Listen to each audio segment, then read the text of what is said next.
Okay, I'm going to run this down real quick. Dr. Zack put out a video that he got a bunch of stuff from timeanddate.com and put it into AutoCAD and was running out the angles. The problem is that he completely screwed it up by using 2D angles in a 3D world. Um, 2D angles, they only work in certain situations. Um, Nothing that he did was right. Um, he used a lot of numbers that corresponded with the site, but it didn't do it. First thing you got to know is his little "don't worry about it" time shift about being an hour and a half late. What that actually does is that brings the angled lines together more if you only use the 2D elevations. You can even see it in the timeanddate.com screen captures that he used. If the numbers were able to be used in 2D, then Budapest would be pointing at directly 180 degrees south, and Cape Town would be pointing at 1 degree or 0 degrees north. That's the only way that a direct eastern view or western view, it doesn't matter which one, would work in 2D as far as showing the distance to the sun. Dr. Zack, obviously proficient in 2D and possibly even 3D, deliberately did not show you what the results would be with the compensation for the azimuth of which direction somebody's looking. To explain a little bit better than what I mean here, I took a picture of a crane in town yesterday, and the support bar going down from the top of the mast is running at about 14 degrees. Now, if the thing turned to a different azimuth, the same 14-degree bar will represent something like about 50 degrees, depending on which angle it's at, and yet will still be the exact same 14-degree bar. If you don't calculate azimuth into your numbers, it just it won't work. It should also be said that in his video he makes a couple of references to north, south, east, west, blah blah blah, and yet he does not compensate for any of those directions in his measurements. Now, I will admit that I don't own AutoCAD, but I do own its big brother, 3ds Max. So let's see. So let's compare Dr. Zack's numbers in 3D. First thing I'm going to do is use the numbers that he used in his video, and I'm going to correspond them into a 3D model by calculating in sun direction and altitude, which is azimuth and elevation. First thing that's going to happen is the green line is going to be Budapest, and Budapest is going to rotate into position first for its azimuth, and then the elevation at that azimuth is what will be the end result of that line.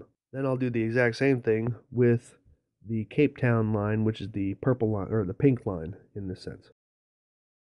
And as you can see, the resulting image is basically shows you that the lines do not cross nearby whence both coordinates are entered. Now, just as a joke, I applied this exact same method to the flat Earth model just to see where those numbers would end up. And it kind of gives you some insight as to what the problem is with flat Earth math. As you can see, they intersect when you put in either the azimuth or they intersect when you put in the elevations. But they don't intersect when both are used, ever. The next set, I took some captures of the two same locations at exactly the same time that he used before. However, without the 2-minute gap between the two locations, basically trying to get two sets of coordinates of nearly the exact same time. If you can see on there, I only missed it by about 15 seconds. And just like the previous example, there is no crisscross anywhere nearby. The measurement that I put out, to the extent of the field of view that I could use inside of 3ds Max, they still had not crossed at 10 million miles. I did this comparison again a third time, this time for ideal conditions for 2D, meaning that at Budapest the sun was directly 180 degrees south and Cape Town was exactly 1 degree north. And as you can see, the lines do not intersect anywhere near. They still had not intersected with each other, nor had they spread apart at 10 million miles. So then I got a little cocky and decided I was going to do a whole spread of different locations at the same time. I took a little capture from timeanddate.com and then at the exact same time picked out a bunch of locations to have their elevations and azimuths checked as well. And here's the result. To explain what you're seeing here, once the red lines are illuminated, they are pointing directly up at 90 degrees from each of their respective positions. And all of them simultaneously will point to their respective elevations at 0 degrees north, and then they will rotate into position with their azimuths. And you'll see what the result is.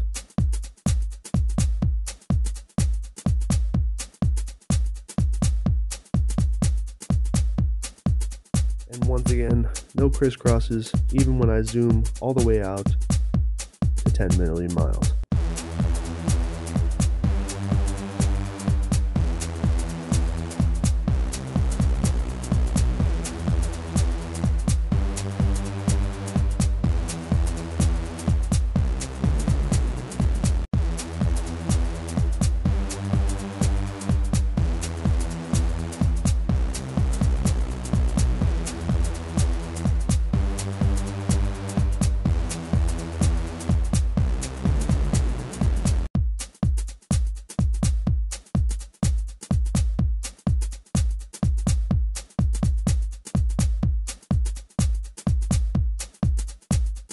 Then I thought about doing this with an area in the States, but the sun wasn't there yet. But you know, patience is a virtue.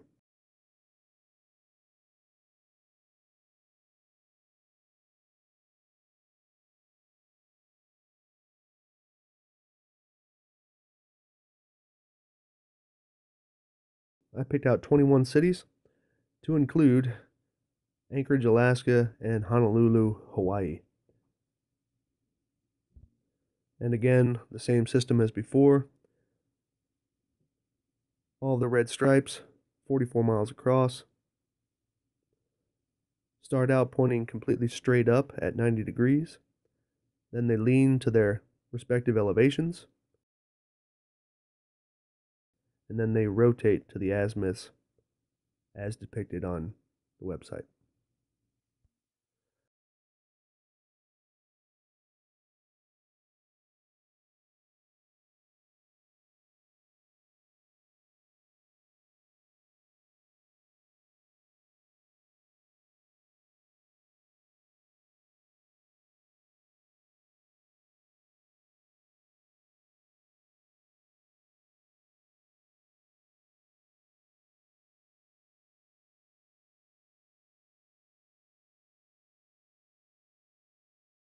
Zoomed out to 10 million miles, none of them had crisscrossed, none of them had come together.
So in short, Dr. Zack deliberately deceived you in his video by number one, posting times that would not work in a 2D realm. He also let nearly 3 minutes go by between the two times, which would screw up the coordinates of each one, and they would not coincide.